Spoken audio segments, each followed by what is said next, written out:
Selamat datang di channel novel kita. Di sini Mimin akan membagikan alur cerita donghua, horor, misteri, dan lain-lain. Dukung Mimin dengan subscribe dan nyalakan lonceng notifikasinya. Tanpa banyak cincong lagi, mari kita masuk ke alur ceritanya. Let's go. Bagaimana informasi Jiang Fan bisa muncul di sini? Setiap identitas di sini harus diverifikasi. Saat dia berbicara, mata Yue Mingzu perlahan melebar. Murid Sekte Awan Hijau, Jiang Fan, ketujuh karakter itu terpantul jelas di matanya. Dia hampir tidak mempercayai matanya. Jiang Fan benar-benar mengambil misi dari Sekte Keinginan. Bagaimana ini bisa terjadi? Dia mencari Jiang Fan kemana-mana dan tidak menemukan jejaknya, namun dia berani menyelinap ke Sekte Keinginan untuk menjalankan misi. Bagaimana dia melakukannya? Yue Mingzu kembali sadar, menunjuk nama Jiang Fan dan berteriak, keterlaluan. Apakah semua orang di balai tugas itu buta? Jiang Fan datang untuk menjalankan misi, dan tidak ada satupun dari kalian yang mengenalinya, sehingga dia berhasil. Ini akan menjadi bahan tertawaan jika berita ini tersebar. Murid yang mengembalikan daftar itu, tampak tertekan, berkata, Master Sekte, keenam tugas yang tercantum semuanya diatur oleh Tetua Ling. Aku tidak tahu itu untuk Jiang Fan. Penatua Ling. Bagaimana dia bisa mengatur tugas untuk Jiang Fan?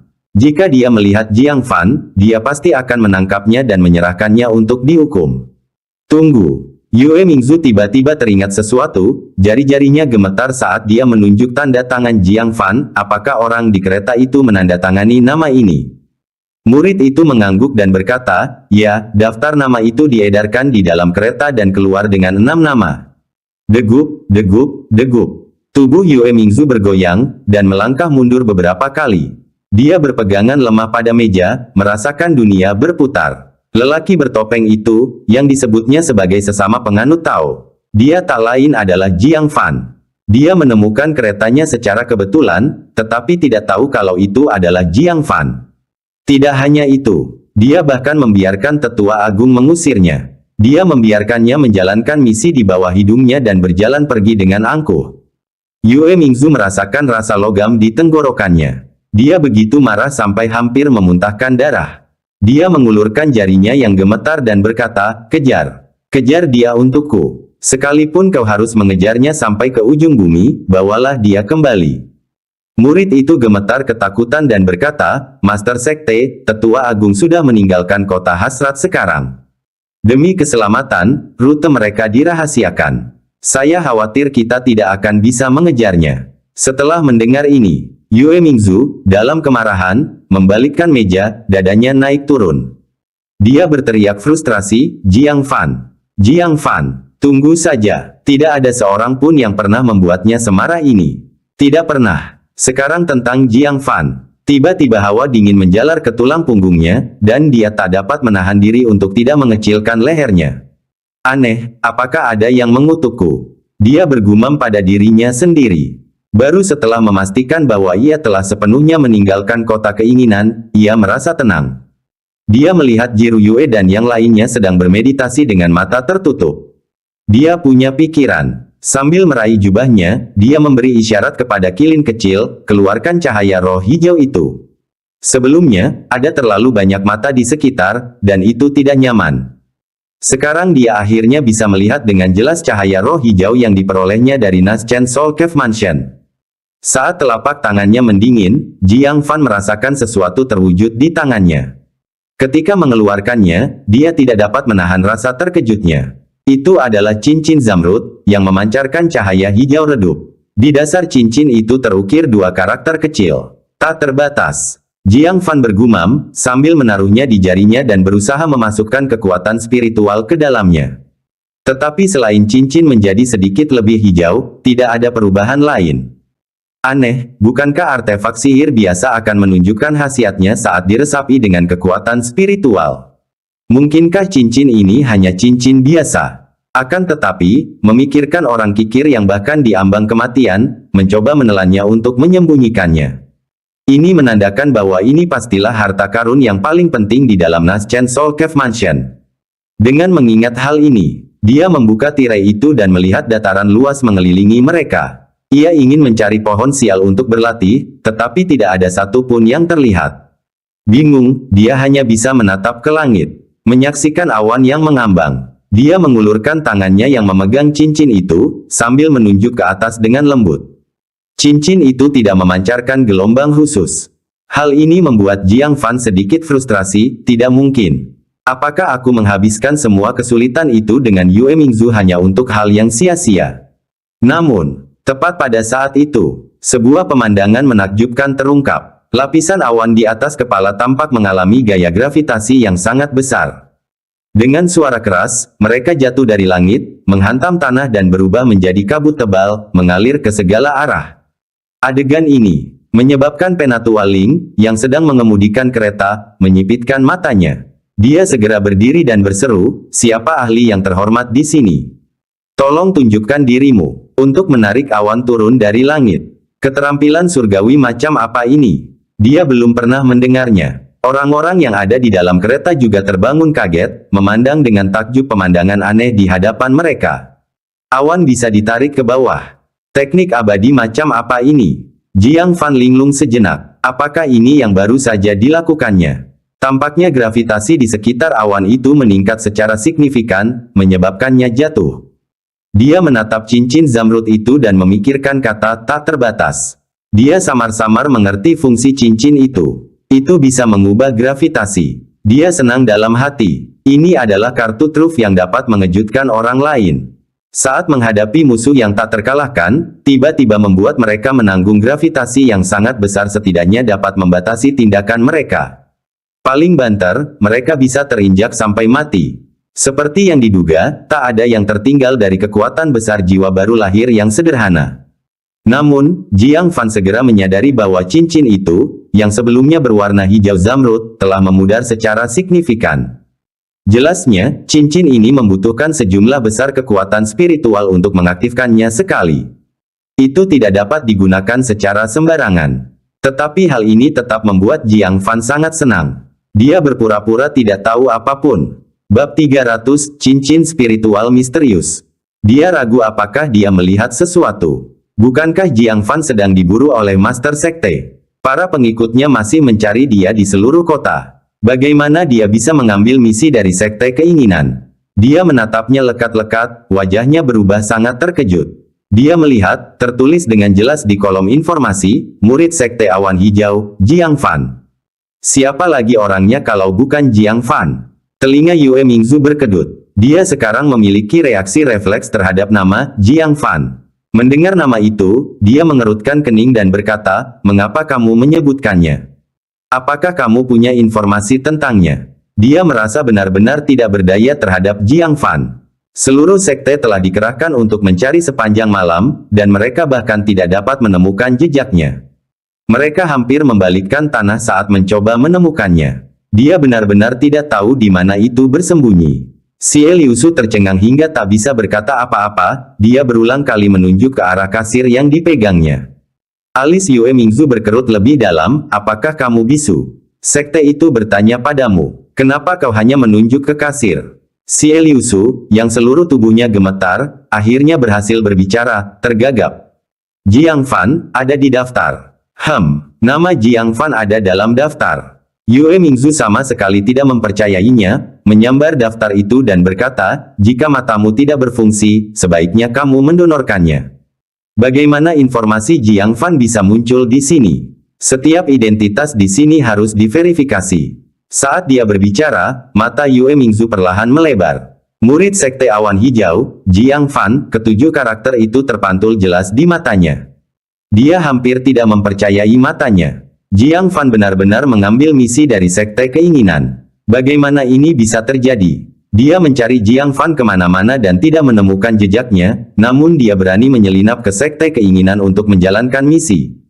Bagaimana dia melakukannya? Yue Mingzu kembali sadar, menunjuk nama Jiang Fan dan berteriak, "Keterlaluan! Apakah semua orang di balai tugas itu buta?" Jiang Fan datang untuk menjalankan misi, dan tidak ada satupun dari kalian yang mengenalinya, sehingga dia berhasil. Ini akan menjadi bahan tertawaan jika berita ini tersebar. Murid yang mengembalikan daftar itu, tampak tertekan, berkata, "Master Sekte, ke-6 tugas yang tercantum semuanya diatur oleh Tetua Ling. Aku tidak tahu itu untuk Jiang Fan. Penatua Ling, bagaimana dia bisa mengatur tugas untuk Jiang Fan? Jika dia melihat Jiang Fan, dia pasti akan menangkapnya dan menyerahkannya untuk dihukum. Tunggu. Yue Mingzu tiba-tiba teringat sesuatu, jari-jarinya gemetar saat dia menunjuk tanda tangan Jiang Fan. Apakah orang di kereta itu menandatangani nama ini? Murid itu mengangguk dan berkata, ya, daftar nama itu diedarkan di dalam kereta dan keluar dengan 6 nama. Degup, degup, degup. Tubuh Yue Mingzu bergoyang, dan melangkah mundur beberapa kali. Dia berpegangan lemah pada meja, merasakan dunia berputar. Lelaki bertopeng itu, yang disebutnya sebagai sesama penganut Tao. Dia tak lain adalah Jiang Fan. Dia menemukan keretanya secara kebetulan, tetapi tidak tahu kalau itu adalah Jiang Fan. Tidak hanya itu, dia bahkan membiarkan tetua agung mengusirnya. Dia membiarkannya menjalankan misi di bawah hidungnya dan berjalan pergi dengan angkuh. Yue Mingzu merasakan rasa logam di tenggorokannya. Dia begitu marah sampai hampir memuntahkan darah. Dia mengulurkan jarinya yang gemetar dan berkata, kejar. Kejar dia untukku. Sekalipun kau harus mengejarnya sampai ke ujung bumi, bawalah dia kembali. Murid itu gemetar ketakutan dan berkata, Master Sekte, tetua agung sudah meninggalkan kota hasrat sekarang. Demi keselamatan, rute mereka dirahasiakan. Saya khawatir kita tidak akan bisa mengejarnya. Setelah mendengar ini, Yue Mingzu, dalam kemarahan, membalikkan meja, dadanya naik turun.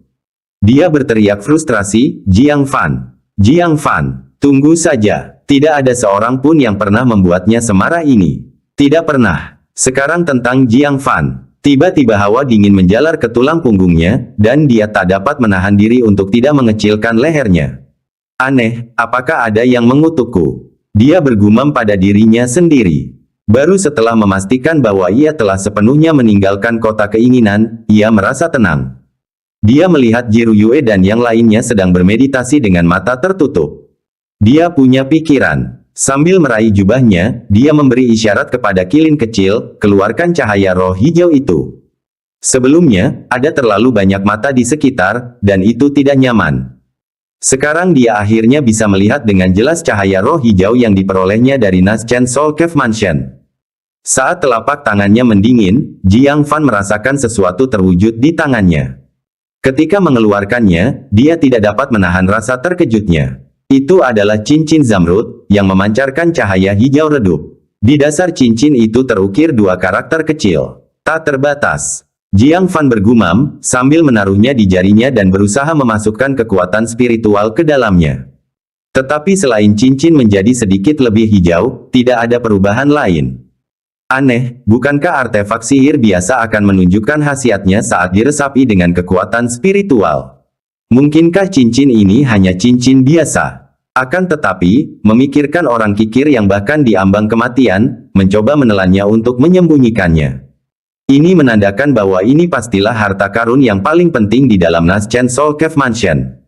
Dengan mengingat hal ini, dia membuka tirai itu dan melihat dataran luas mengelilingi mereka. Ia ingin mencari pohon sial untuk berlatih, tetapi tidak ada satupun yang terlihat. Bingung, dia hanya bisa menatap ke langit. Menyaksikan awan yang mengambang. Dia mengulurkan tangannya yang memegang cincin itu, sambil menunjuk ke atas dengan lembut. Cincin itu tidak memancarkan gelombang khusus. Hal ini membuat Jiang Fan sedikit frustrasi, tidak mungkin. Apakah aku menghabiskan semua kesulitan itu dengan Yue Mingzu hanya untuk hal yang sia-sia? Namun, tepat pada saat itu, sebuah pemandangan menakjubkan terungkap. Lapisan awan di atas kepala tampak mengalami gaya gravitasi yang sangat besar. Dengan suara keras, mereka jatuh dari langit, menghantam tanah dan berubah menjadi kabut tebal, mengalir ke segala arah.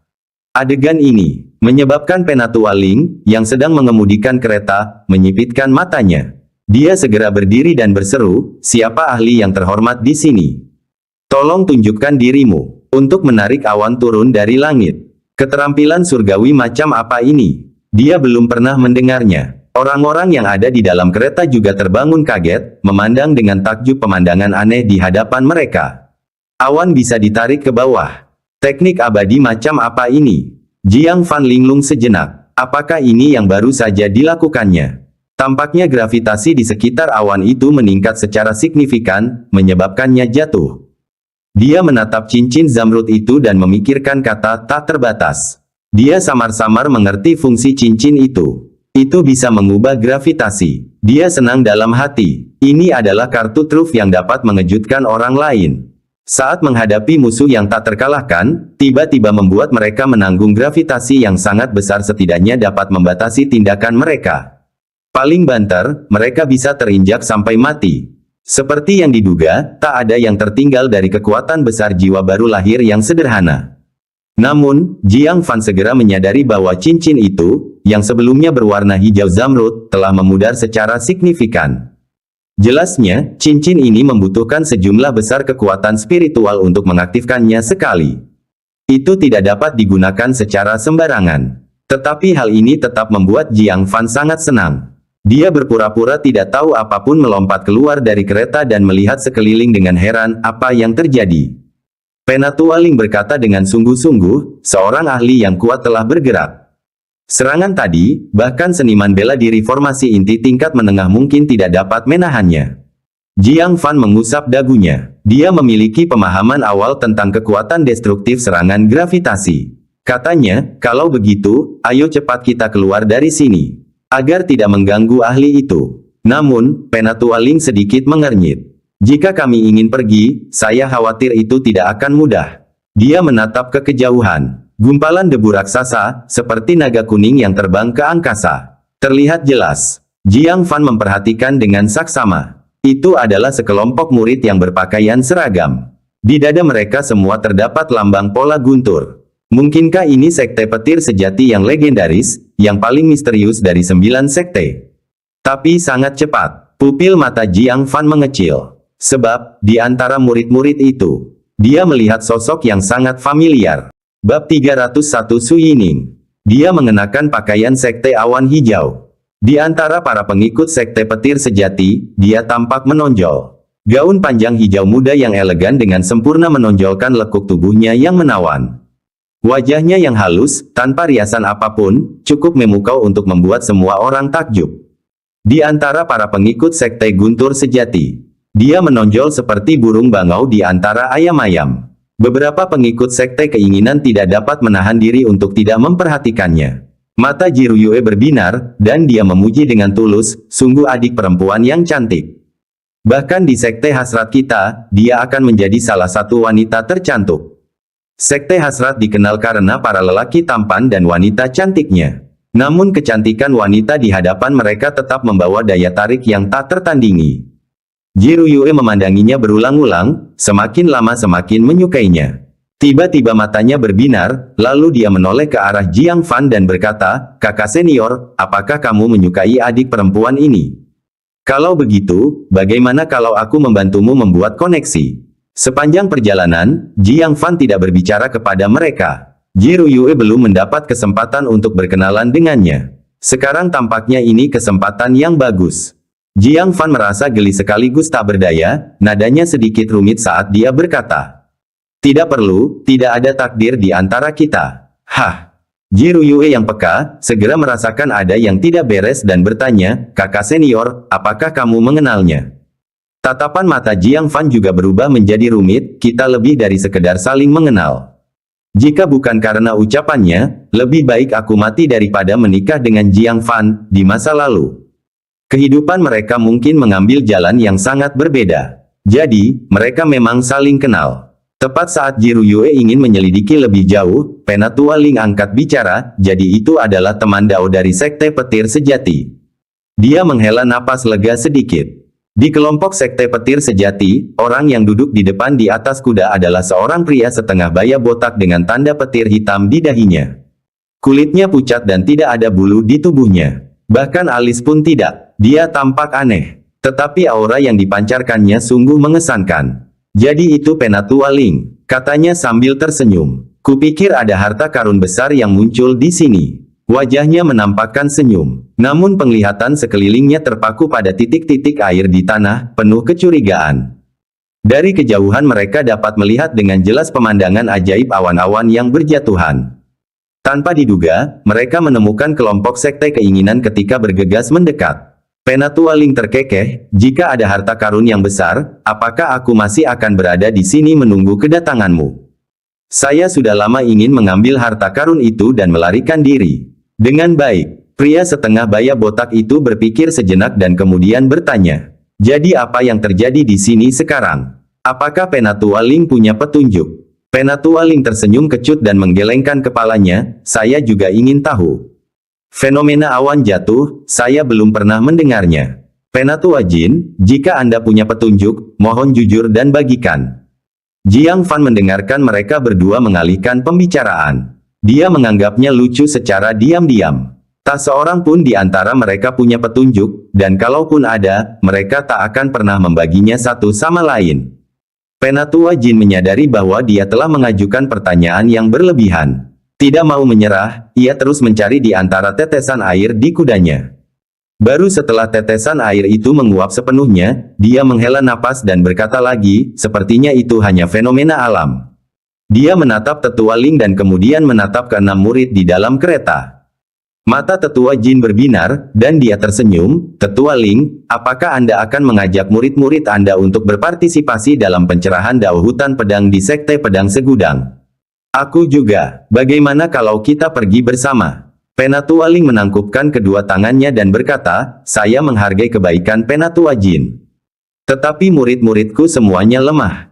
Mereka tidak bisa bepergian dengan tergesa-gesa. Kamu terus maju supaya tidak tertunda. Para pengikut sekte keinginan saling bertukar pandang, semuanya tampak bingung. Mereka tidak mengerti mengapa Penatua Ling menolak. Rute barat tidak aman saat ini. Menggabungkan kedua sekte tidak diragukan lagi akan lebih aman. Namun, Jiru Yue mengetahui situasinya dan berbisik, jangan salah paham, Tetua Ling. Dia melindungi kita. Pria botak itu bukan orang baik. Oh, Jiang Fan tidak bisa menahan diri untuk tidak melirik Su Yining. Matanya menunjukkan sedikit kekhawatiran. Jiru Yue merendahkan suaranya lebih jauh dan berkata, dia adalah Jin Yunli, Tetua Agung dari Sekte Petir Sejati. Ada dua kejadian di mana dia menjalankan misi bersama para ahli sekte lain, dan seluruh anggota timnya musnah, tetapi dia kembali hidup-hidup. Karena tidak ada yang selamat, masalah ini tidak terselesaikan. Mendengar ini, semua orang merasa merinding. Sekarang mereka mengerti mengapa Penatua Ling menolak tanpa keraguan. Jin Yunli ini punya rekam jejak yang terkenal buruk. Satu contoh kehancuran total dan dia menjadi satu-satunya yang selamat dapat dikaitkan dengan keberuntungan. Tapi dua kali, mungkinkah itu masih keberuntungan? Jiang Fan menjadi semakin khawatir. Dengan orang yang begitu licik, apakah Su Yining benar-benar aman di kelompoknya? Dia telah berjanji pada Li Qingfeng. Jika dia bertemu Su Yining di luar sekte, dia harus merawatnya dengan baik. Seolah merasakan tatapan Jiang Fan, Su Yining menoleh. Tetapi begitu dia melihatnya, matanya tidak bisa lepas dari wajah Jiang Fan yang bertopeng. Dia mengusap matanya, ragu apakah dia sedang bermimpi, bergumam linglung, penjaga bayangan No. 1. Tak seorang pun tahu betapa ia merindukan pengawal bayangan No. 1. Orang yang mengajarinya teknik pergerakan di Dragon Rising Path. Orang yang menyelamatkan hidupnya dari sub-altar Master Istana Kelelawar Darah. Seseorang yang dia kagumi dan membuatnya tergerak. Untuk menemuinya di sini, Jiang Fan sedikit terkejut. Dia mengira semua orang sudah lama melupakan topeng penjaga bayangan No. 1. Namun setelah sekian lama, Su Yining masih ingat. Karena itu, dia dengan anggun melompat turun dari kereta, tersenyum, dan berkata, lama tidak bertemu, Su Yining. Mendengar suara yang familiar, dia mengonfirmasi bahwa itu adalah pengawal bayangan No. 1. Kabut air dengan cepat berkumpul di mata Su Yining, berubah menjadi air mata kesedihan yang mengalir di pipinya. Dia turun dari kudanya, mengangkat gaunnya, dan berlari ke pelukan Jiang Fan. Jiang Fan membeku, apa yang kamu? Sebelum dia sempat bertanya, Su Yining sudah menangis sedih, kemana kamu pergi?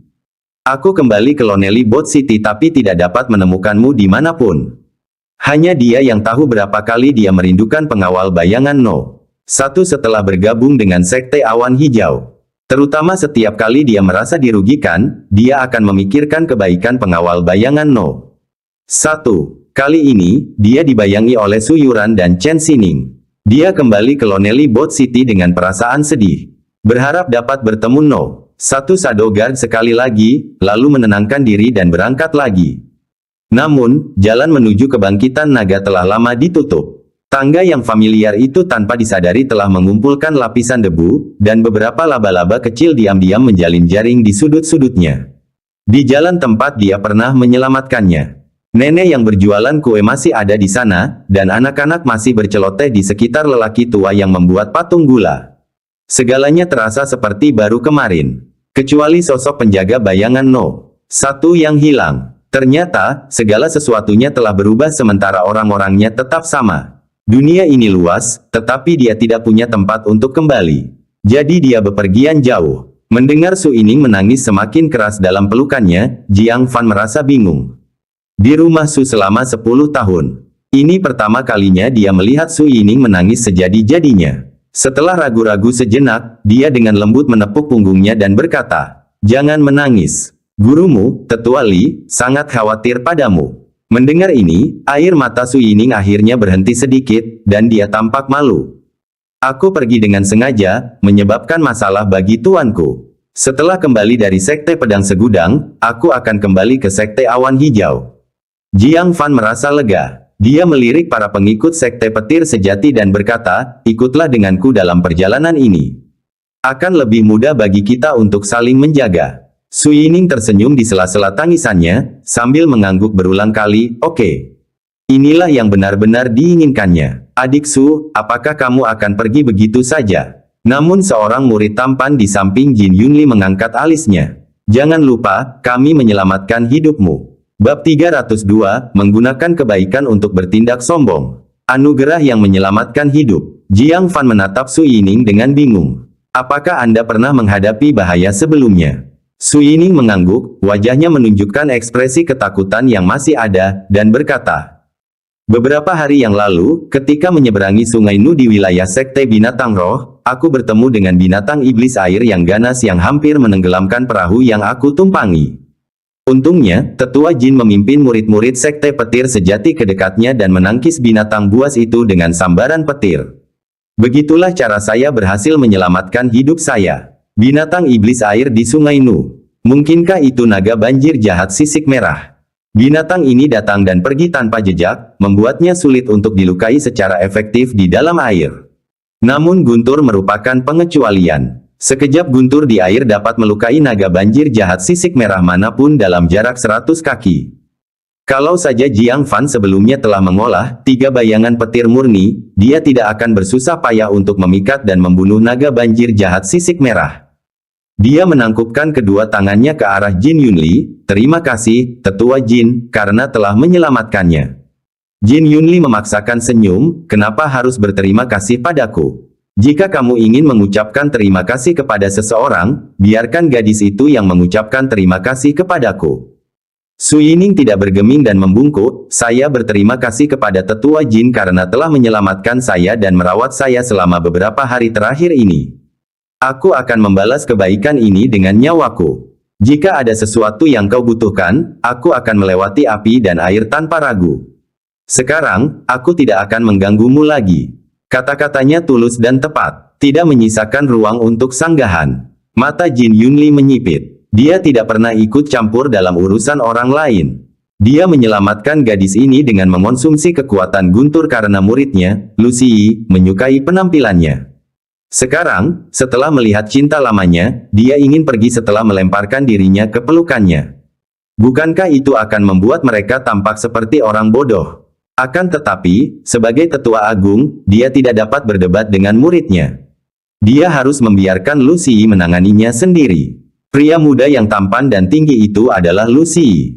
Dia sedikit mengernyitkan alisnya yang berbentuk pedang, "Tidak perlu membayarnya dengan nyawamu. Apa gunanya kami hidup di tanganmu?" Mengetahui dirinya salah, Su Yining tidak membantah sikapnya. Dia berkata dengan tulus, "Adik perempuan tidak punya dasar, tidak punya kekayaan, dan tidak punya kekuasaan. Selain membalas dengan nyawaku, aku tidak tahu bagaimana lagi aku harus membalasmu. Atau jika kakak senior lu membutuhkan bantuan, kakak junior akan berusaha sebaik mungkin untuk membantu." Jiang Fan berdiri diam di samping Su Yining. Dia merasakan niat jahat mereka. Jika memang begitu, dia tidak akan menutup mata. Lu Xi memperhatikan gerakan Jiang Fan, merasa semakin tidak senang dan berkata, "Adik perempuan, kau membuatnya terdengar seperti sekte petir sejati memaksamu." Dia ingin berkata, "Menikahlah denganku," tetapi Penatua Ling sedang menonton dari samping. Belum lagi apakah dia akan campur tangan, berita itu saja akan sangat merusak reputasi mereka. Dengan demikian, mata Lu Xi berkedip, dan dia mundur selangkah, berkata, "Kami menyelamatkanmu karena mengingat aliansi 9 sekte, bukan karena rasa terima kasihmu. Namun, ketika kami menyelamatkanmu, tuanku sedang memburu naga banjir jahat sisik merah. Tuanku membutuhkan giginya untuk menempa artefak ajaib. Untuk menyelamatkanmu, dia harus meninggalkan naga banjir jahat sisik merah yang sudah dimilikinya. Kau bisa membalas kami dengan naga banjir jahat bersisik merah, dan kami akan impas." Mendengar hal ini, Su Yining menunjukkan ekspresi gelisah. Setelah mengalami sendiri keganasannya, dia hampir menjadi santapan bagi binatang buas itu. Bagaimana mungkin dia bisa memburu satu? Terlebih lagi, binatang itu tinggal di wilayah sekte binatang roh. Dia tidak akan bisa kembali ke sekte binatang roh dalam waktu dekat. Mata Lu Xi berkedip, "Permintaan kita tidak masuk akal, kan?" "Tidak sama sekali, tapi," Su Yining melambaikan tangannya. "Mereka ingin mengganti kerugian mereka. Itu sama sekali tidak masuk akal. Tetapi permintaan ini adalah sesuatu yang tidak dapat dia penuhi sekarang." Lu Xi kemudian melembutkan nada bicaranya, "Tentu saja, aku tahu meminta adik junior untuk membunuh naga banjir jahat sisik merah itu sulit. Bagaimana kalau begini? Kamu ikut kami. Saat kita menyeberangi sungai Nu lagi, bantulah kami membunuh salah satunya, dan anggap saja utangmu sudah lunas." Bagaimana kedengarannya? Su Yining menghela napas sedikit. Lu Xi melanjutkan, "Namun, ini berarti kamu harus tinggal bersama kami untuk sementara waktu. Begitu kita membunuh naga banjir jahat sisik merah, aku akan secara pribadi mengantarmu kembali ke sekte awan hijau." Jiang Fan mencibir. Jadi, setelah berputar-putar, ini inti persoalannya. Hanya mencari alasan untuk mempertahankan Su Yining. Adapun apa yang akan dia lakukan begitu dia tinggal, tidak sulit untuk dibayangkan. Wajah Su Yining sedikit menegang, menunjukkan keraguan. Dia tidak bodoh. Dia dapat merasakan tatapan membara tersembunyi yang dimiliki Lu Xi padanya. Dan dia mengerti betul apa yang menantinya jika dia tetap tinggal. Penatua Ling mengamati dengan dingin selama beberapa saat. Karena sudah berpengalaman, dia tentu saja melihat dengan jelas pikiran kecil Lu Xi. Kalau orang lain, dia mungkin tidak ikut campur. Tapi Su Yining adalah kekasih lama Jiang Fan. Jiang Fan adalah seseorang yang diberi instruksi khusus oleh Master Sekte. Tidaklah benar jika kita hanya berdiam diri dan tidak berbuat apa-apa. Dia berjalan ke sisi Su Yining, menepuk bahunya pelan, dan berkata, "Ikut saja dengan kami. Naga banjir jahat sisik merah tidak ada apa-apanya, aku akan meminta seseorang mengambilnya dari sungai Nu dan mengirimkannya ke sekte petir sejati nanti." Melihat tetua agung dari sekte keinginan membantunya, Su Yining sangat gembira dan berkata dengan penuh rasa terima kasih, "Terima kasih, Tetua Ling." Tetua Ling tertawa, "Terima kasih pada temanmu ini, dia pernah menyelamatkan Master Sekte hasrat kita. Aku membantumu sekali, dan kita impas." "Ah!"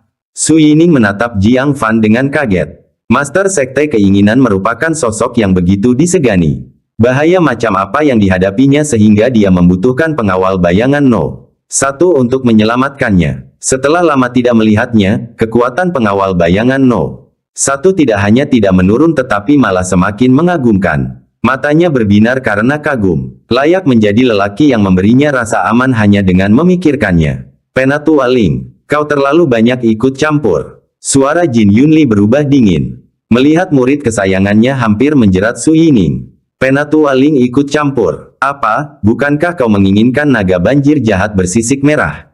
Aku akan menggantinya nanti. Bukankah itu sama?" Tetua Ling diam-diam mencemoohnya. Trik kecil untuk mencoba menjebak seorang gadis. Lu Xi menjadi cemas dan marah. Wanita tua ini, mengapa ikut campur dalam hal ini? Dia melemparkan pandangan memohon pada Jin Yunli. Bahkan tanpa permohonannya, Jin Yunli tidak akan membiarkan Penatua Ling merusak kesempatan muridnya. Dia mendengus, "Kalau begitu aku menginginkannya sekarang. Bisakah kau menyediakannya?" Penatua Ling terkekeh, "Nanti aku berikan padamu. Ambil saja atau tinggalkan saja." Tubuh Jin Yunli melonjak dengan kekuatan spiritual. Ling Jinghu, apa yang ingin kamu lakukan? Penatua Ling tidak takut, apakah niatku tidak jelas? Dia bergetar, melepaskan kekuatan spiritual yang sama kuatnya. Para murid dari kedua belah pihak ditegang, saling melotot. Tepat saat situasi hampir meledak, sebuah suara tenang terdengar. Penatua Jin, apakah naga banjir jahat sisik merah yang kau kehilangan adalah orang dewasa atau remaja? Orang yang bertanya tidak lain adalah Jiang Fan. Bab 303, Penghapusan. Jin Yunli melirik Jiang Fan dan berkata dengan acuh tak acuh, mengapa menanyakan ini? Jiang Fan berkata, tentu saja, untuk mengganti rugi atas nama temanku. Kamu. Jin Yunli menyeringai di sudut mulutnya. Naga banjir jahat sisik merah, bahkan jika dia ingin menangkapnya hidup-hidup, itu tidak akan mudah. Hari itu mereka tidak secara khusus menyelamatkan Su Yining. Mereka menemukan sejumlah besar naga banjir jahat sisik merah di sekitar Su Yining, lalu bergerak. Akan tetapi, naga banjir jahat sisik merah yang bergerak bagai kilat di dalam air, langsung menyelam ke kedalaman setelah merasakan bahaya. Pada akhirnya, mereka kembali dengan tangan hampa. Dia tidak percaya bahwa Jiang Fan, seorang murid biasa, mampu membunuh naga banjir jahat sisik merah. Lu Xi, yang menyimpan dendam terhadap Jiang Fan karena mencuri cinta, mendengus dingin. Mencoba berperan sebagai pahlawan untuk menyelamatkan si cantik. Baiklah, aku akan memenuhi keinginanmu. Yang lolos adalah naga banjir jahat sisik merah dewasa, jika kau mampu, bawa kembali salah satu giginya. Mereka yang tidak mengerti apa yang dimaksud naga banjir jahat sisik merah dewasa tidak merasakan apapun. Jiru Yue mendengus dingin, beraninya kau mengatakan itu. Naga banjir jahat sisik merah dewasa, apa kau pernah melihatnya? Tahukah kau seberapa kuatnya? Jika bertemu dengan satu di air, kau bahkan tidak akan bisa hidup, apalagi memburunya. Oh, Ling Jinghu bertanya dengan heran, Ru Yue, apakah kamu pernah melihatnya? Jiru Yue menangkupkan kedua tangannya dan berkata, melapor kepada Tetua Agung, aku secara pribadi melihat satu di Sungai Nu. Kekuatan binatang buas itu telah mencapai tingkat kedua formasi inti, ia sangat ganas bahkan di darat. Di dalam air, manusia tak dapat menandinginya. Tetua Agung Sekte Suara Surgawi pernah digigit lengannya hingga putus dan menjadi lumpuh oleh naga banjir jahat sisik merah dewasa. Mendesis. Baru sekarang semua orang menyadari kengerian naga banjir jahat sisik merah. Tatapan mereka ke arah Lu Xi dipenuhi dengan penghinaan. Wajah Ling Jinghu juga berubah, bahkan Ming Yulian lengannya digigit. Dia menatap Lu Xi dengan wajah dingin dan berkata, sangat muda dan sudah belajar memeras. Apakah ini kualitas murid utama Sekte Petir Sejati? Wajah Lu Xi menegang. Dia tidak menyangka hadir orang berpengetahuan. Selama sesaat, matanya yang bersalah berkedip gelisah. Ekspresi Jin Yunli juga menjadi serius. Karena ini menyangkut reputasi sekte, dia dengan cepat melembutkan nada bicaranya. Hanya seorang remaja, muridku salah ingat. Seketika, dia mengalihkan pembicaraan kembali ke Jiang Fan, apa, bisakah kau menghasilkan naga banjir jahat sisik merah muda untukku? Lu Xi juga menatap tajam ke arah Jiang Fan, benar, dia hanyalah seekor naga banjir jahat bersisik merah yang masih muda.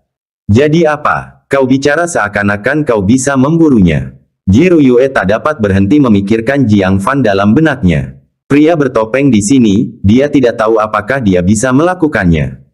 Namun Jiang Fan telah membantai semua naga banjir jahat sisik merah muda di seluruh Sungai Nu. Bahkan yang dewasa pun tewas akibat pedangnya. Yang membuat Jiru Yue tercengang adalah, Jiang Fan berkata dengan tenang, aku tidak punya naga banjir jahat sisik merah yang masih muda. Namun, aku bisa memberimu gigi naga banjir jahat sisik merah dewasa jika itu yang kau inginkan. Saat dia berbicara, dia mengeluarkan taring yang sangat panjang dan tajam di tempat itu. Jiru Yue segera mengenalinya dan berseru, gigi naga banjir jahat sisik merah dewasa itu.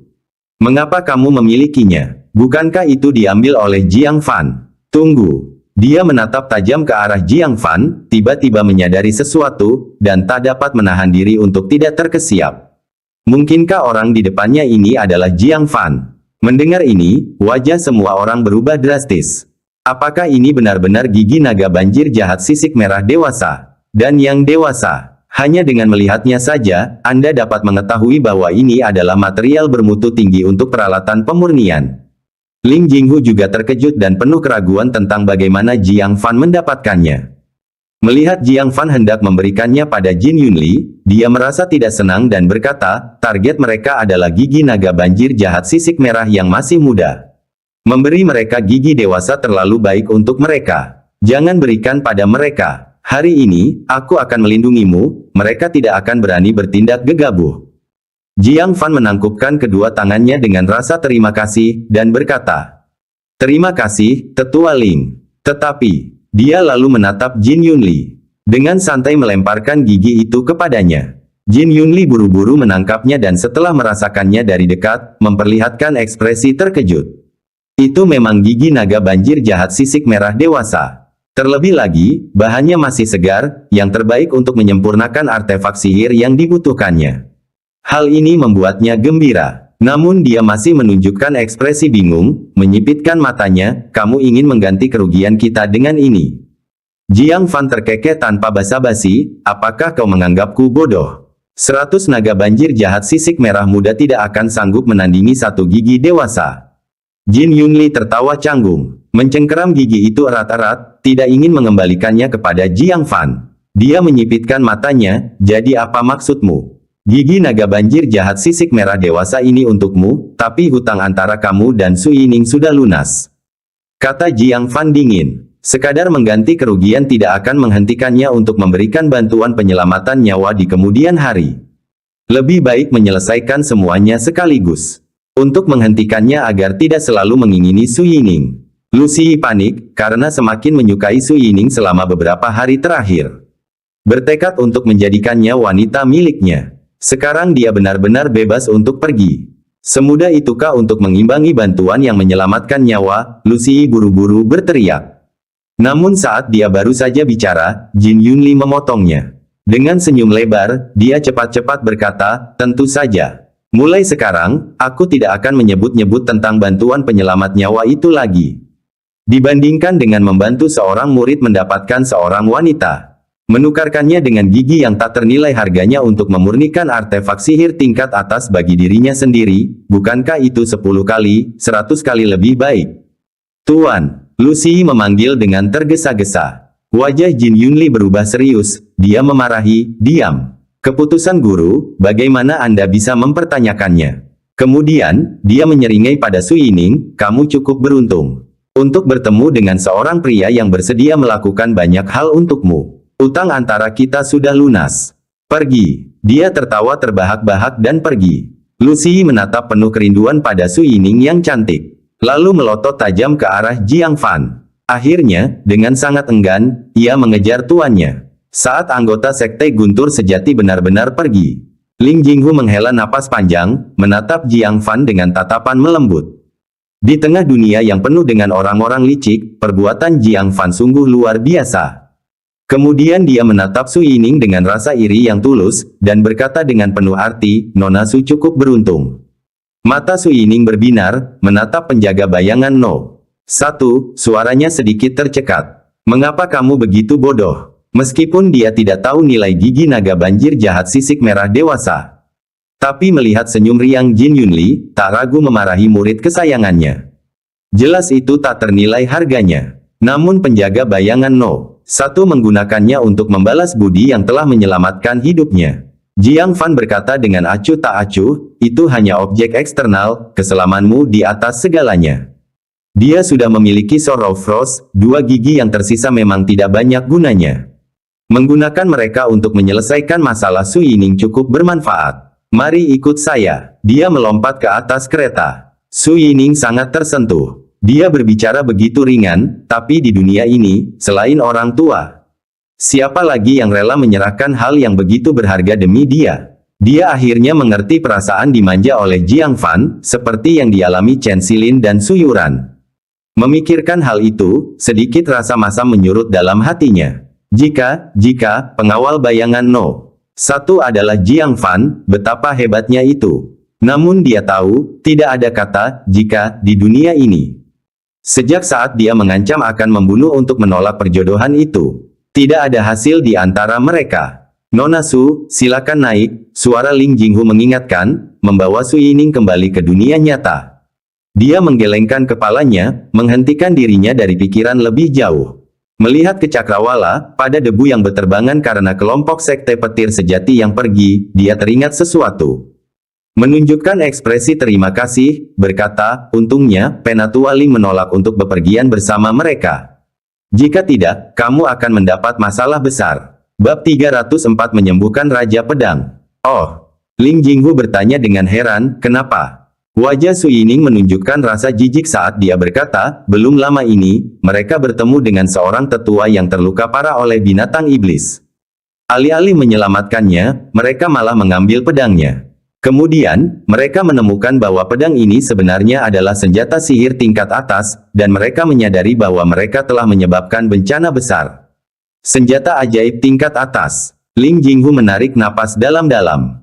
Hanya ada 2 pedang sihir tingkat atas di benua 9 sekte, satu dimiliki oleh sekte tertinggi dan satu lagi dimiliki oleh sekte pedang segudang, keduanya dipegang oleh tetua tertinggi. Jin Yunli tidak hanya tidak menyelamatkan mereka tetapi mengambil keuntungan dari situasi dan mencuri senjata suci. Jika penatua tertinggi ini selamat, bukankah dia akan mengejar mereka? Tidak heran Jin Yunli bersikeras bepergian bersama mereka. Ternyata dia ingin mengalihkan masalah ke arah timur, membuat mereka berbagi beban. Anjing terkutuk itu. Memahami niat jahat Jin Yunli, Ling Jinghu mengumpat dengan marah saat itu juga. Dia tidak berani tinggal lebih lama lagi. Dia segera mengendarai kereta itu pergi. Jiang Fan benar-benar bingung, tidak mengerti mengapa Ling Jinghu begitu panik. Setelah terburu-buru sekitar setengah hari, ada kedai teh di depan jalan resmi tempat Ling Jinghu berhenti dan memanggil semua orang untuk beristirahat. Semua orang terbentur keras sepanjang jalan. Mereka yang perlu meregangkan anggota tubuhnya melakukannya. Mereka yang perlu buang air, melakukannya. Sementara itu, Ling Jinghu duduk dengan berat di meja teh, tampak sibuk. Tapi saat dia baru saja duduk, sebuah suara dingin dan tua terdengar di telinganya. Mengapa kamu di sini? Dia menoleh untuk melihat. Di belakangnya, seorang lelaki tua berdiri dengan tangan di belakang punggungnya. Dia tampak anggun dan berwibawa. Mengenakan jubah hijau yang bersih dan sederhana. Pipinya tipis, rambutnya putih keabu-abuan, dan aura yang saleh terpancar di antara kedua alisnya. Orang lain mungkin tidak mengenalinya. Ling Jinghu, yang baru saja melihatnya, tentu saja mengenalinya. Dia menggigil dalam hati. Cepat berdiri dan membungkuk hormat, Senior Su, mengapa Anda ada di sini? Orang di depannya tidak lain adalah tetua tertinggi Sekte Pedang Segudang, Su Qingyang. Dibandingkan kemarin, kulitnya terlihat sedikit pucat. Jelas, dia terluka. Pada saat ini, dia menatap Ling Jinghu dengan sedikit kecurigaan di matanya, aku bertanya padamu. Ling Jinghu merasa getir dalam hatinya. Orang yang pedangnya diambil tidak diragukan lagi adalah Su Qingyang. Tetapi dia tampaknya tidak tahu siapa orang itu dan dengan mudahnya berlari ke kelompok mereka, sehingga mencurigai mereka. Dia buru-buru berkata, sejujurnya, Senior, Master Sekte kami kemudian membunuh Silver Winged Thunderbird lainnya. Aku diperintahkan untuk mengirimkannya ke Sekte Pedang Segudang dan menyerahkannya kepadamu. Tanpa diduga, aku bertemu denganmu di sini, Senior. Su Qingyang melirik kereta mereka. Benar saja, ia menemukan bangkai seekor binatang iblis besar yang ditutupi kain. Ekspresi dinginnya sedikit melunak. Namun matanya masih menyimpan kecurigaan, izinkan aku bertanya, apakah kamu pernah melewati Gunung Xian? Jantung Ling Jinghu berdebar kencang, tahu Su Qingyang mencurigainya. Dia tidak berani menyembunyikan apapun dan berkata, melapor ke Senior, orang-orang dari Sekte Petir Sejatilah yang mengambil pedangmu. Itu tidak ada hubungannya dengan sekte keinginan kita. Mendengar ini, wajah Su Qingyang menjadi kaku. Sambil menoleh, dia buru-buru berkata, diam. Siapa yang bertanya tentang pedang? Penatua tertinggi yang bermartabat dari Sekte Pedang Segudang, Raja Pedang pertama di benua 9 sekte, menduduki peringkat 3 besar ahli kelas dunia kontemporer. Artefak sihir yang dapat mengikat nyawanya telah diambil. Jika menyebar, bagaimana dia bisa menjaga wajahnya? Ling Jinghu tertegun sejenak, lalu mengerti maksud Su Qingyang, dan segera berkata, ya, Senior, saya salah bicara. Su Qingyang melotot padanya, aku akan bepergian bersamamu untuk sementara waktu. Jangan ungkapkan identitasku. Ah, Ling Jinghu tercengang. Kemudian segera menyadari Su Qingyang masih terluka parah, tidak cocok untuk bepergian terburu-buru. Dia segera berkata, "Senior, bagaimana kamu bisa mendapat luka serius seperti itu?" Su Qingyang menjawab dengan sedikit kesal, "Bukankah itu karena Master Sekte keinginanmu? Tanpa Silver Winged Thunderbird, aku pergi ke barat untuk melihat apakah masih ada lagi. Hasilnya, tidak lama setelah pergi jauh ke barat, aku bertemu dengan harimau pemakan langit, salah satu dari 4 Raja Iblis Agung di bawah Kaisar Iblis. Meskipun saya mengalami cedera serius, saya juga berakhir dengan cedera serius." Ling Jinghu merasa ngeri, harimau pemakan langit. Di bawah Kaisar Iblis, ada 4 Raja Iblis Agung di alam formasi inti kesempurnaan, yang akan mengambil bentuk manusia. Luar biasa kuatnya. Para tetua tertinggi biasa yang berhadapan dengan mereka akan memiliki peluang kecil untuk bertahan hidup. Hanya berkat ilmu pedang suci senior Su Qingyang dan kekuatan tak terdugalah dia berhasil bertahan hidup. Namun seketika, Ling Jinghu menjadi sangat gelisah, ada jejak 4 Raja Iblis besar di sebelah barat sekte keinginan kita. Jika gelombang binatang meletus, bukankah sekte keinginan kita? Su Qingyang memegangi dadanya yang sedikit berdarah. Dia mendesah dalam, cedera harimau ini lebih parah dariku. Jika Raja Iblis Agung lainnya tidak menggantikannya, gelombang monster di barat tidak akan meletus dalam waktu dekat. Mendengar ini, Ling Jinghu menghela napas lega. Senior Su Qingyang telah mempertaruhkan nyawanya untuk mengatasi bahaya tersembunyi yang besar di sebelah barat sekte keinginan. Dia membungkuk dalam-dalam, "Terima kasih, Senior Su. Kau bisa tenang dalam perjalanan ini. Aku pasti akan mengantarmu ke sekte pedang segudang." Tak lama lagi, para murid kembali dan berkumpul. Ketika melihat seorang lelaki tua ditambahkan ke dalam kelompok itu, mereka menjadi bingung. Jiang Fan juga tampak bingung, samar-samar merasa bahwa lelaki tua ini tampak familiar. Namun tidak dapat menempatkannya. Tidak mengherankan bahwa dia tidak mengenalinya, Su Qingyang juga tidak mengenali Jiang Fan. Saat itu hari sudah malam, kedua belah pihak hanya bisa melihat garis luarnya saja, tidak bisa melihat detailnya. "Saya adalah teman tetua Ling, kebetulan bertemu dengan Anda, dan akan menemani Anda untuk sementara waktu." Su Qingyang melihat sekeliling dan berkata sambil tersenyum. Bertemu teman di alam liar. Jiang Fan merasa skeptis. Namun, ini tidak penting. Meskipun teman tetua Ling ini tampak terluka parah. "Senior, apakah kamu tidak punya pil penyembuh?" Jiang Fan memperhatikan darah masih merembes dari dada orang lain. Su Qingyang tidak menyembunyikannya, benda yang melukaiku sangat beracun. Tanpa menghilangkan racunnya, pil penyembuh tidak akan berguna. Jiang Fan mengangguk, "Saya tahu sedikit tentang keterampilan medis. Jika Anda tidak keberatan, saya bisa membantu mengeluarkan racunnya." Su Qingyang ragu-ragu. Racun harimau pemakan langit terkenal sangat menyusahkan, dan hanya dokter abadi yang mampu menyembuhkannya. Sekarang, bahkan jika muridnya, Sang Guan Seng, mencoba sendiri, dia mungkin tidak dapat menyingkirkannya. Bagaimana mungkin pemuda di depannya ini mampu mengatasinya? Namun jika dipikir lebih jauh, bahkan jika dia tidak bisa menghilangkan racunnya, mengobati lukanya saja sudah lebih baik. Baiklah, obati di kereta. Dia hanya ingin segera kembali ke sekte, menggunakan harta karun spiritual langit dan bumi untuk menekan racunnya. Dan kemudian mencari kesempatan untuk mendetoksifikasinya. Kalau tidak, dia akan mati karena racun. Ling Jinghu sedikit khawatir, "Apakah kamu benar-benar tahu keterampilan Mets?" Orang di depannya tidak lain adalah Su Qingyang, salah satu dari 3 ahli super teratas di Tanah 9 Sekte. Jika terjadi kesalahan saat perawatan, bagaimana mereka bisa menanggung akibatnya? Jiang Fan berkata, "Menghilangkan racunnya saja seharusnya tidak menjadi masalah." Setelah berbicara, dia melompat ke kereta. Pada titik ini, Su Qingyang telah membuka kancing dadanya. Jiang Fan melihat dan terkejut. Bekas cakaran membentang di dada, lukanya halus bagaikan cermin. Sungguh makhluk yang ganas, cakarnya lebih tajam dari senjata dewa. Bahkan dengan artefak sihir tingkat tinggi, Jiang Fan tidak yakin dia bisa memotong luka sehalus itu. Binatang iblis yang menyerang tetua itu pasti mempunyai cakar yang luar biasa tajam. Lagi pula, racunnya sangat luar biasa. Jiang Fan mengeluarkan sepotong batu giok dan menyentuh lukanya. Akibatnya, batu giok itu mengeluarkan suara mendesis. Itu sedang terkorosi. Secara logika, racun sekuat itu seharusnya dapat membunuhnya seketika. Orang tua ini berhasil bertahan sampai sekarang. Su Qingyang berkata dengan lembut, "Bantu aku membalut lukanya. Itu normal jika Anda tidak dapat menyembuhkannya." Jangan memaksakan diri. Jiang Fan diam-diam mengeluarkan jarum perak api biru, sambil berkata, mungkin akan terasa sedikit menyakitkan nanti.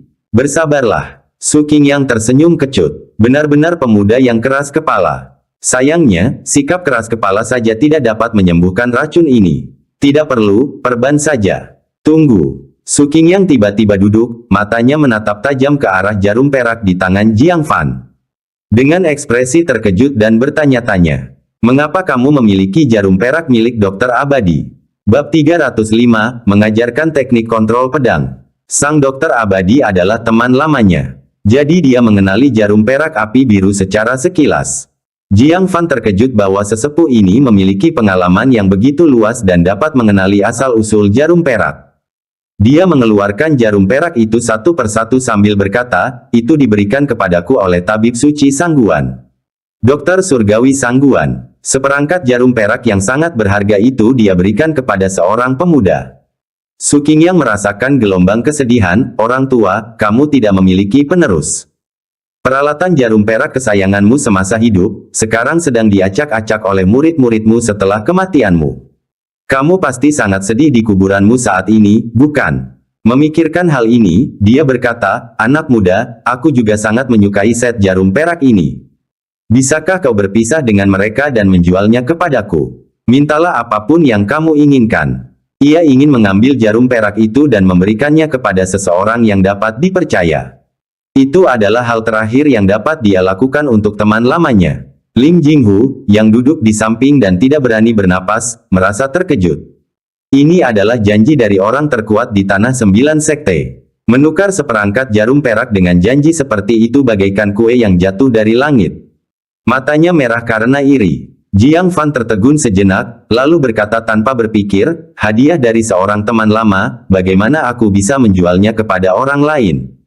Berbaringlah, senior. Saya perlu menyuntikkan jarum. Su Qingyang menunjukkan penyesalan yang jelas dan menghela nafas tanpa menyembunyikannya, kamu mungkin tidak tahu cara menggunakan jarum ini. Dengan itu, dia berbaring. Dia menunggu Jiang Fan mulai memasukkan jarum sebelum memberitahunya apa yang terjadi saat jarum ini digunakan. Jiang Fan dengan tenang memunculkan api di telapak tangannya, membakar semua jarum perak api biru. Beberapa saat kemudian, nyala api biru samar muncul di ujung setiap jarum perak. Di bawah kendali Jiang Fan, setiap jarum terhubung ujung ke ujung, membentuk sesuatu yang tampak seperti naga perak dengan sendi biru.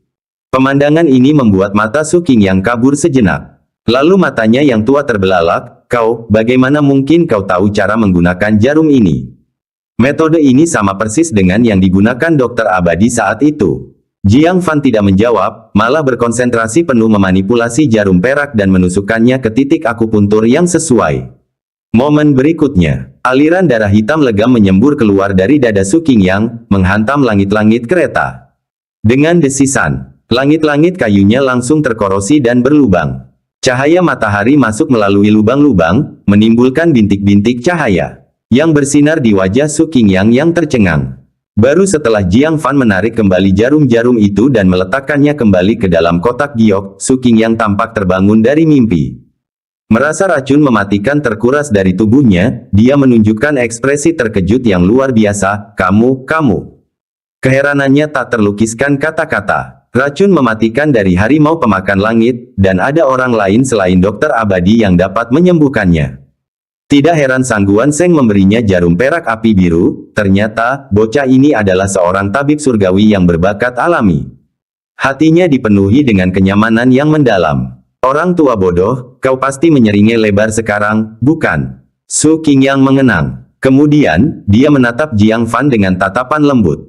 Keterampilan medismu mengagumkan. Apa yang kau inginkan sebagai hadiah? Jiang Fan, setelah menyingkirkan jarum-jarum itu, berkata dengan tenang, tidak perlu. Penatu Waling membantu saya dan teman saya. Saya melakukannya atas namanya. Jika Anda ingin mengucapkan terima kasih kepada seseorang, ucapkan terima kasih kepadanya. Su Qingyang mengangguk setuju. Rendah hati meski memiliki banyak jasa. Seseorang yang berkarakter baik. Di mana orang tua Sangguan Seng itu menemukan orang seperti itu? Dia mengangguk pelan dan dengan santai melemparkan sebotol pil kepada Ling Jinghu, ambillah. Ling Jinghu menangkapnya, mengamatinya dengan saksama, dan menggigil karena kegirangan. Pil kondensasi Yuan. Pil kondensasi Yuan tingkat menengah. Pil kondensasi Yuan sangat penting bagi seniman bela diri di alam formasi inti untuk meningkatkan kultivasi mereka. Bahan-bahan obat yang dibutuhkan sangat langka. Kebanyakan seniman bela diri alam formasi inti tidak akan mengonsumsi banyak pil seumur hidup mereka. Pil kondensasi Yuan tingkat menengah bahkan lebih langka di dunia. Dengan pil kondensasi Yuan ini, Ling Jinghu mungkin bisa menerobos ke alam berikutnya. Hal ini membuatnya sangat bersyukur. Dia hanya mengucapkan beberapa patah kata atas nama teman Jiang Fan dan menerima hadiah sebesar itu. Sambil merasa bersyukur, dia juga menyalahkan Jiang Fan karena telah bertindak bodoh. Tetua di depannya adalah Raja Pedang Su Qingyang. Dia menawarkan keuntungan, namun Jiang Fan menolaknya. Dia mengalihkan pandangannya dan berkata, "Wah, Senior Su adalah ahli ilmu pedang. Jika dia mengajarimu sedikit ilmu pedang, itu akan bermanfaat bagimu seumur hidup." Kata-katanya menjadi pengingat bagi Jiang Fan. Dan pesan untuk Su Qingyang. Jika Anda benar-benar ingin berterima kasih kepada Jiang Fan, berikanlah sesuatu yang Anda kuasai. Su Qingyang mengerti maksud Ling Jinghu dan tersenyum tipis. Orang tua itu tentu akan mengucapkan terima kasih yang sebesar-besarnya kepada anak laki-laki ini. Namun, dia tidak bisa mempelajari ilmu pedangku. Ling Jinghu tampak malu. Dia berharap bisa mendapatkan beberapa keterampilan ilmu pedang untuk Jiang Fan, tetapi Su Qingyang nampaknya tidak bersedia mengajarkannya. Jangan salah paham, bukan berarti aku pelit. Su Qingyang menghela nafas pelan, ilmu pedang yang kulatih bukanlah ilmu pedang biasa. Dibutuhkan bakat luar biasa untuk belajar. Saya telah mencoba mengajari banyak praktisi pedang top saat itu, tetapi tidak ada yang bisa mempelajarinya. Mereka terjebak dalam ilmu pedangku, menyia-nyiakan hidup mereka untuk mencoba memahaminya. Wajahnya menampakkan kesedihan yang nyata. Sebagai penatua tertinggi dari Sekte Pedang Segudang, dia selalu berharap agar seseorang di sekte tersebut dapat mewarisi teknik pengendalian pedangnya dan mempertahankan status Sekte Pedang Segudang sebagai sekte Dao Pedang teratas. Sayangnya, bahkan pemimpin sekte saat ini, mantan murid kesayangannya, tidak memiliki bakat jalur pedang untuk memahami keterampilan utamanya. Sekarang, usianya sudah lebih dari 80 tahun. Jika dia tidak dapat menerobos ke alam jiwa baru lahir yang legendaris, dia akan duduk dan mati dalam beberapa tahun atau paling lama 20 tahun. Keahlian utamanya akan hilang seiring kematiannya. Dengan sedikit penyesalan, dia menatap Jiang Fan dan menghela nafas. Mengajarimu ilmu pedangku hanya akan menyakitimu. Lebih baik mempelajari hal lain. Teknik pengendalian pedangnya terlalu luar biasa. Sekali melihatnya, seseorang akan tenggelam dalam-dalamnya dan tidak dapat melepaskan diri.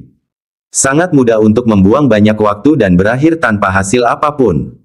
Jiang Fan menggelengkan kepalanya pelan. Bukankah omongan orang tua ini agak berlebihan? Semua praktisi pedang top saat itu tersesat di dalamnya dan menyia-nyiakan tahun-tahun mereka. Bukankah pemimpin sekte Myriad Sword Sect, seorang master pedang Dao yang hebat, hanya untuk pertunjukan? Terlebih lagi, sekte pedang Segudang pasti memiliki banyak tetua tertinggi seperti sekte Awan Hijau.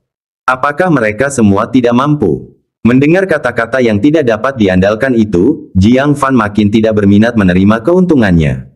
Dia berkata dengan tenang, "Sudah kubilang, aku tidak mau tunjangan orang tua.